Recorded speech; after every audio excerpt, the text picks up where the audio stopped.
What was it about the NHS that, because you ultimately, if you were 100% happy with your current job, you wouldn't have, your eyes wouldn't have gone elsewhere, you wouldn't have played away, as it were. So what was it about the NHS that pushed you?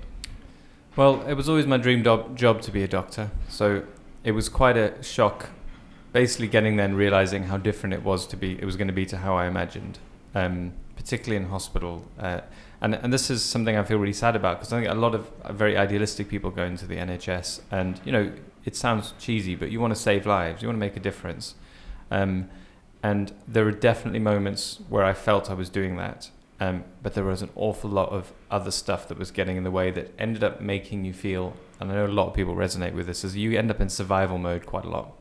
What I mean by survival mode is you're trying not to drop the ball and allow someone to come to harm on your watch, versus trying to actually wade in on the front foot and make a big difference to people. So it's it's the classic case of you're an hour late, and a patient comes into A&E with something that's very concerning for them, but it's definitely not life threatening, and you basically have to be so super quick for that because, and get them out of the department, because you've got much more important things to do.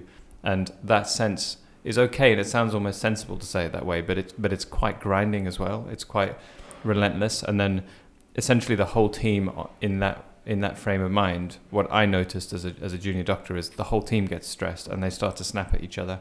And that was a big surprise to me, that for a large parts of the day, it may have just been my hospital, but there was a lot of negativity between the staff, which only comes from fear and stress. These are good people who had good intentions like everyone else, but this was a real story. Once I remember my consultant coming in, a patient about to breach, snapping at me for the patient about to breach, and I was immediately transferred that to the person who was owing me a urine dip test that I was waiting for, and that was the one thing I was waiting for discharging.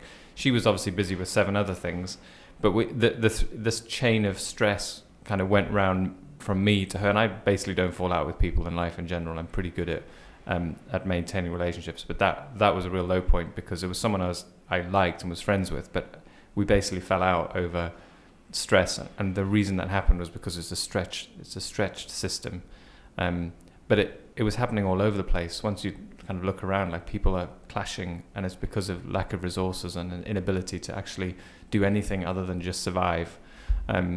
Certainly that was a big part of it for me. I didn't think I could express myself fully through the NHS. I thought it'd be quite a difficult place to spend my whole life. So